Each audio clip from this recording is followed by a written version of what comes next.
Esto es Análisis Viva, un repaso breve de los acontecimientos que afectaron los mercados financieros en la semana que termina y un vistazo a lo que viene en la semana que comienza. Análisis Viva. ¿Qué tal? Bienvenidas, bienvenidos. Mi nombre es Salvador Leal y les doy la bienvenida al podcast semanal de la Bolsa Institucional de Valores, Análisis Viva. El día de hoy nos acompaña Juan Musi. Él es asesor financiero, analista y socio de Alfa Patrimonial. Muchas gracias, Juan, por estar con nosotros en este Análisis Viva. Un placer estar contigo, Salvador, y con Viva, desde luego, nuevamente, con muchísimo gusto. Si te parece bien, platiquemos pues del tema de moda, el tema más candente, un tema que pasó de ser pues de las noticias buenas el año pasado, en donde todo estaba controlado en términos de inflación y donde poco a poco se ha vuelto, pues no digo que el monstruo, porque afortunadamente no estamos todavía ahí, pero sí el foco amarillo que ver, que es la inflación a nivel global y por supuesto aterrizada también en nuestro país. Por supuesto, pues mira, la verdad es que sin duda el gran tema este año, el tema de la pandemia, que no acaba por soltarnos y no acaba por evidentemente pues terminar, sigue siendo un gran tema y estamos cerrando además el año con esta nueva variante. Desde luego que el fantasma de la pandemia en todos sentidos ha sido un gran tema en el 21 y quizás ahorita podamos adentrarnos también en esa parte y sobre todo con esta nueva variante Omicron, pero sin duda, aparte de la pandemia, el gran tema ha sido la inflación y que además es una inflación pues paradójica, una inflación atípica, una inflación que no obedece a las mismas razones por las que normalmente existe inflación. ¿A qué me refiero con esto? Pues que típicamente la inflación aparece cuando hay mucha demanda, cuando hay poder adquisitivo, cuando pues una economía y un Producto Interno Bruto pues marcha bien y idealmente pues en estas situaciones la inflación duele menos pues porque quiere decir que hay dinamismo en la economía, quiere decir que hay dinero en el bolsillo, quiere decir que hay demanda, ¿no? Por bienes, por servicios, por productos, etcétera, ¿no? Esta inflación es una inflación atípica, es una inflación, te decía yo, paradójica, porque se presenta por temas muy relacionados con la pandemia. Ejemplo, problemas en las cadenas de suministro, productos que tienen una manufactura típicamente en Asia, por ejemplo, y que pues con el tema de los cierres y del confinamiento que todavía venimos arrastrando y de alguna forma lastrando desde el 2020, pues ha habido mucha demanda por productos que se han quedado cortos después de que estuvimos confinados y cuando empieza a despertar la economía. No es extraño para nadie, por ejemplo, y es el más sonado, el tema de los chips, ¿no? Los chips que se usan típicamente en los automóviles, los chips que se usan también en aparatos tecnológicos, como pueden ser computadoras, aparatos celulares, tabletas, etcétera, y que es un buen ejemplo para entender este fenómeno de la inflación y de los problemas en las cadenas de suministro, pues porque lo poco que hay o la demanda, digamos, que existe, que excede a la oferta, pues evidentemente lleva con ello un sobreprecio. Pero si esto lo llevas no solamente al tema automotriz o al tema tecnológico por el tema de los chips, también lo puedes llevar al tema de las materias primas. Típicamente yo pensaría en materias primas que usan petróleo y que de nuevo, ¿no? Con el despertar, pues el petróleo también después del confinamiento tuvo un auge, tuvo una alza muy fuerte. Ahorita estamos pasando otra vez por un periodo de baja, precisamente por la aparición del Omicron, pero que al final esta inflación le vuelve a pegar a todo mundo porque cuando aumenta de manera desproporcionada el precio del petróleo, cuando empiezas a abrir los puertos y empiezas a cargar los barcos, sobre todo desde Asia para venir a Europa, América, etcétera, pues resulta que los fletes se encarecen demasiado, primero por demanda, segundo por los precios de los combustibles, luego muchos de estos productos que se importan en materias primas tienen como insumo principal el petróleo, pensaría yo por ejemplo en fibras textiles, en el poliéster, en el polietileno, en resinas, y pues los fabricantes y los industriales han visto un aumento impresionante en sus insumos y un aumento que no han podido traslapar o traducir o transmitir al consumidor final, lo cual ha hecho un año sumamente complicado también para la industria, para los empresarios y que pues también se dio en el acero y que también se dio en la madera y en muchas materias primas que como comentaba yo pues tienen que venir muchas veces desde Asia y tienen que venir en barco. Los fletes prácticamente triplicaron o hasta en un punto en el año llegaron a cuadruplicar su valor con respecto a los niveles prepandemia. Las inflaciones en la canasta de materias primas, pues me atrevo a decirte que supera el 35-40%, hablando de una canasta vasta, ¿no? En la que incluyo granos, metales, fibras sintéticas, energéticos, etcétera, etcétera. Entonces, pues muy complicado, caray, porque tener inflación cuando apenas apenas el mundo empieza a despertar y viene saliendo del encierro, viene saliendo de una situación crítica que fue en el 2020, pues lidiar con que la recuperación venga acompañada de estas inflaciones, que estas inflaciones a su vez no las puedas transmitir al consumidor final, porque el consumidor final también se la está pasando muy mal, pues es un escenario tétrico, es un escenario pues como de lo peor de todos los mundos, mi querido Salvador. Totalmente, y las herramientas que están utilizando los diferentes gobiernos, pues van definiéndose de acuerdo a las características pues de cada gobierno, ¿no? Aquí en nuestro país pues ha sido más un tema de política monetaria y no tanto de política fiscal. Por supuesto, esto que comentas tú es muy importante porque resulta que los países que tienen más recursos y los países que pues tienen un Producto Interno Bruto considerablemente mayor al nuestro y pues tienen también una distribución de la riqueza también más equitativa que la nuestra, pues han tenido municiones y han tenido formas y mecanismos en los que incluso como porcentaje del PIB, creo que lo comentábamos en el podcast pasado, pues han recibido los ciudadanos y los empresarios ayudas bastante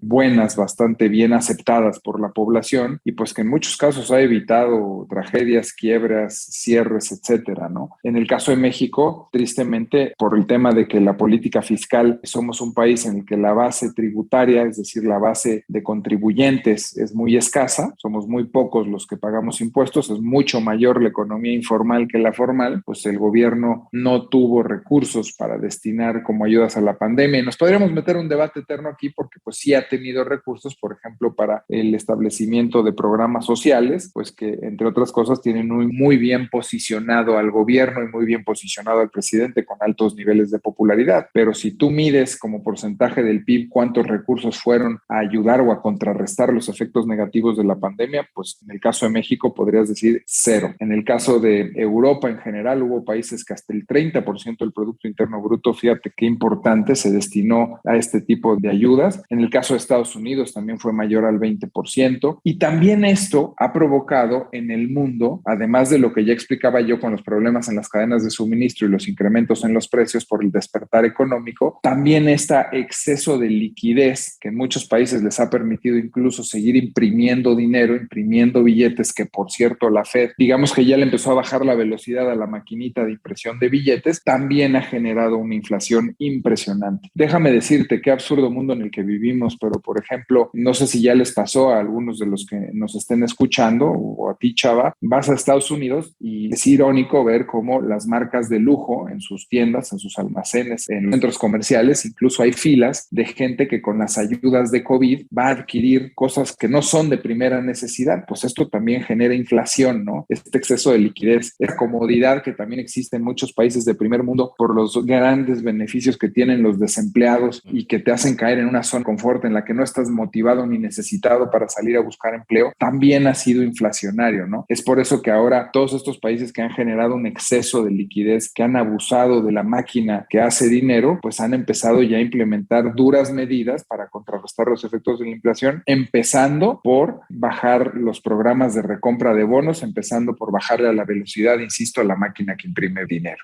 De acuerdo, y que genera además diferentes tipos de fenómenos. Tú hablas del inflacionario, pero también está este Big Quit, en donde las personas no están regresando necesariamente a la fuerza laboral y eso está generándole también problemas de manera interna a los países. Por supuesto, porque es gente que no se está metiendo al círculo virtuoso de la economía, está literalmente recibiendo dinero que utiliza para su gasto corriente. En muchos casos no nada más el gasto corriente de primera necesidad, pero también para gastar en cosas que no son de primera necesidad y que al final de cuentas están también contaminando, pues porque no se están metiendo de lleno al proceso productivo. Me parece un año extraordinariamente complicado, el 2021, insisto, porque después de la gran depresión económica y después del shock que vivimos durante el 2020, estarnos apenas recuperando, apenas asomando, como decimos, la nariz afuera del agua y tienes que encima lidiar con un problema inflacionario, pues que te pega a ti, a mí y a todos. Como se dice, la inflación es el impuesto más caro y nadie se escapa, es un impuesto que alcanza a toda la población, ¿no? Entonces, es una gran paradoja. Decíamos tú y yo lo complicado que ha sido el 2021, quizás menos difícil o menos complicado que el 20, pero sigue siendo extraordinariamente complicado y es con lo que está hoy lidiando pues la mayoría de las bancas centrales y la mayoría de los, digamos que es el gran debate sobre qué hacer, y cada país tendrá su diferente medicina y cada país tendrá sus diferentes recursos para poder tratar de contrarrestar este fantasma inflacionario que es ya no de carácter transitorio. Eso es algo también bien importante, como cuando esto empezaba a darse, pues el propio Jerome Powell de la Fed decía, es un fenómeno transitorio, porque este tema del despertar económico, la saturación de los barcos, la saturación de los fletes, la saturación de las materias primas, etcétera, será transitorio, pero conforme vaya pasando poco a poco el tiempo, pues veremos que esto va a ir desapareciendo. Creo que era un pensamiento de sentido común muy lógico. Sin embargo, estamos ya cerrando el año y vemos que los problemas son muy parecidos a los que teníamos en enero, febrero y marzo, y sigue habiendo un desabasto de muchas de estas partes y de muchas de estas materias primas, y sigue habiendo una demanda que, sin ser una demanda en los niveles en los que estaba en la prepandemia, sigue excediendo por mucho a la oferta, y de nuevo trae consigo problemas inflacionarios. Y por eso es que también el discurso de la palabra, o de meterle al discurso de Jerome Powell la palabra transitorio, ya tiene que cambiar, porque pues transitorio entiendo yo que podría ser un periodo determinado, quizás de hasta 6, 7 u 8 meses, pero hablar de que la inflación es transitoria y ya superó el año o supera los 12, 13 o 14 meses, pues ya de transitorio no tiene nada, ¿no? Coincido. ¿Por qué no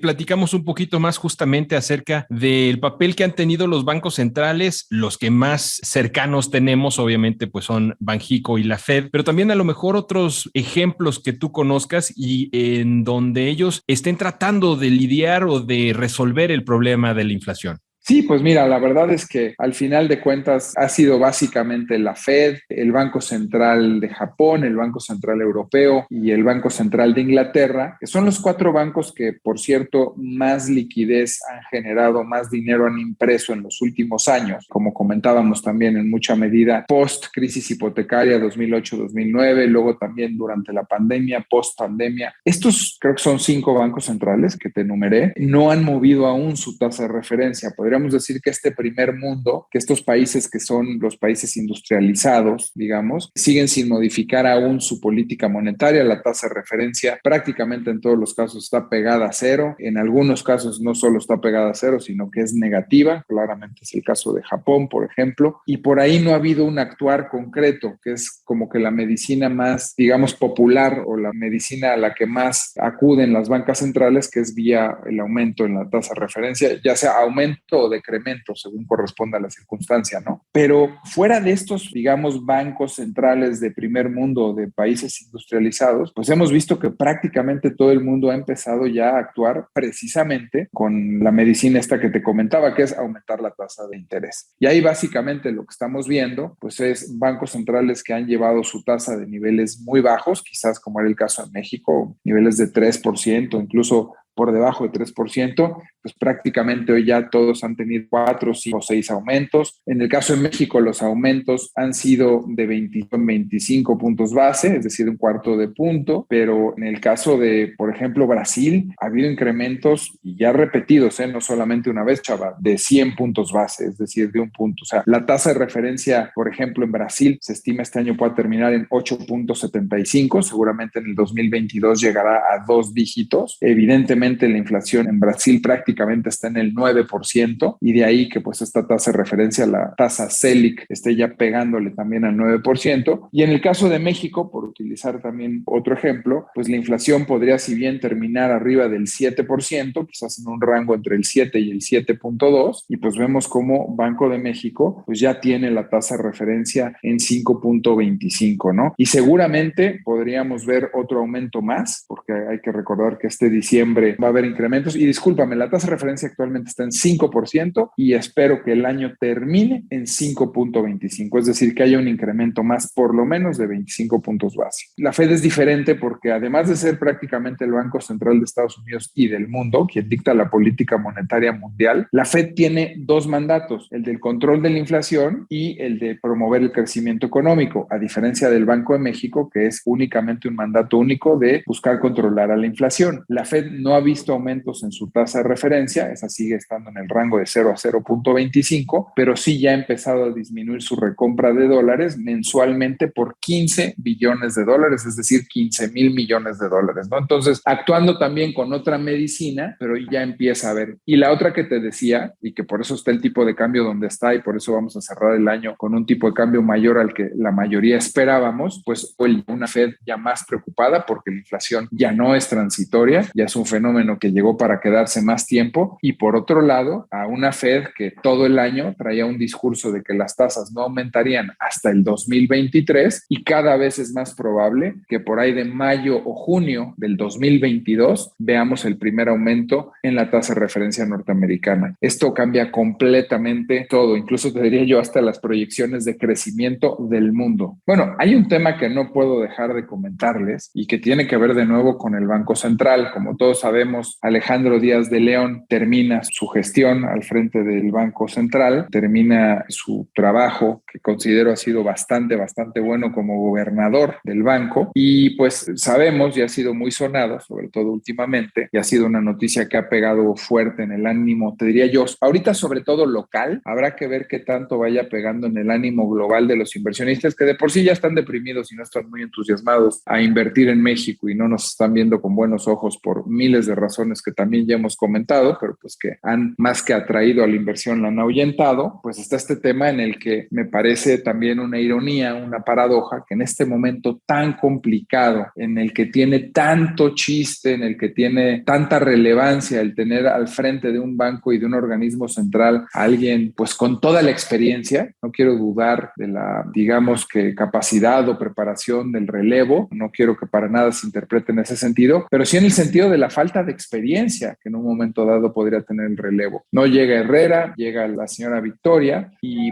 entiendo que está justamente en este proceso de ratificación para que muy pronto sea la próxima gobernadora del Banco Central a partir de enero del 22, y pues a mí sí es un tema que me preocupa, insisto, no porque no crea o no tenga su preparación técnica y demás. Obviamente creo que es una persona capaz, sin duda, y ha tenido puestos relevantes. El último sería como subsecretaria en Hacienda, pero sí creo que estamos en una tormenta que se llama inflación. Están los bancos centrales en manos de capitanes muy experimentados para transitar en esta tormenta, que también le caerá a Banxico el que llegue una capitán, pero en este sentido no con tanta experiencia, insisto, por el complicado momento, ¿no? Pues falta la ratificación, están en ese tema. Ayer tuvo una comparecencia ante el Senado, aparentemente la comparecencia transcurrió sin ningún tipo de eventos relevantes más allá de la comparecencia misma, pero pues creo que sí puede ser un tema relevante y que eventualmente, así como hoy nos preocupa a los locales, que pudiera preocupar más adelante también a los inversionistas globales. ¿Por qué no nos movemos a este último tercio de tu análisis? Platiquemos cómo ves a México en el cierre de este año, cómo lo ves en una perspectiva para el siguiente, en términos de crecimiento, por supuesto, cómo le va a ir o cómo ves tú, cuál es tu visión de nuestro país en los próximos meses. Recién salió el informe trimestral de Banxico y pues ya hay una disminución sustancial, ¿no? Tanto en la revisión del Producto Interno Bruto para el crecimiento de este año, prácticamente que baja desde 6.2 a 5.4, creo que el consenso de los analistas ahí estará, quizás más o menos 0.2, pero de 6.2 a 5.4 es bastante